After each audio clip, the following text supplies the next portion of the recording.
Welcome to War Table Printing and Painting. My name's Jay. I was just going to show this quick tip about basing. One of the best materials I found for basing is this Eco Earth Coca Coir product. It's 3 bricks, and I've used a half a brick since I bought it, and I bought it probably a couple years ago, and I still have 2 bricks left. 1 brick I gave to a friend actually, because I figured it would probably be a long time before I ever go through it. All you do is take a pick of some kind. I'm just using a file, and pick off a chunk of it like this. Just break it off there, and you can keep that in a Gridfinity box you print out or something like that, or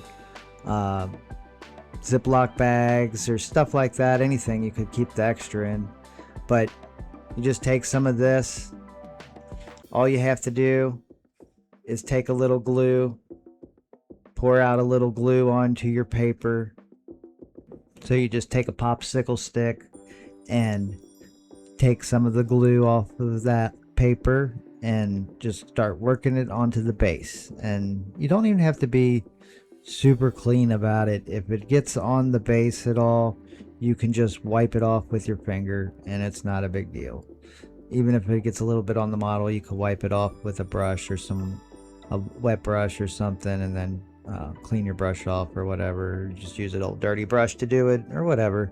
But like I said, you don't have to be super clean with this. In fact, it can actually help being a little bit messy with it to make it look more realistic. But just like that, you just wipe it off if it gets any on the edges. And you can even do that all the way up till after it dries. You can pretty much it'll just crack off afterwards if you need it to, because that edge is so smooth anyway. But you can always just wipe it with something. Either way, it's not that hard to take care of. And then once you get it nice and covered, or mostly covered, it don't even have to be completely covered because it's going to smush around a little bit once you put this other stuff on it. The other good thing is this Coca Coir stuff really absorbs this stuff, and it helps it all stick together really good. It almost becomes like a concrete in a way. So just sprinkle it on there.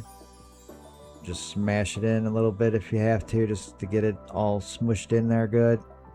You might want to do 2 layers of this, or you can get away with 1 most of the time, honestly.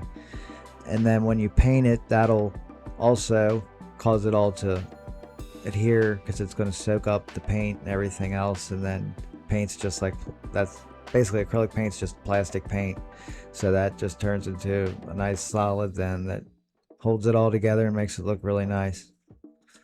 But this is by far my favorite thing for basing with. I always use a couple pieces of cork just as filler for the bottom, just to kind of give it a little depth. And plus some of the jutting edges will look like rocks and stuff sticking out of that, which is nice. It just gives it a little bit of extra detail. And then once it's all covered, it really looks, a lot more like ground. And then you can just paint it whatever color you want at that point. If you like these, please like and subscribe, and thank you for watching.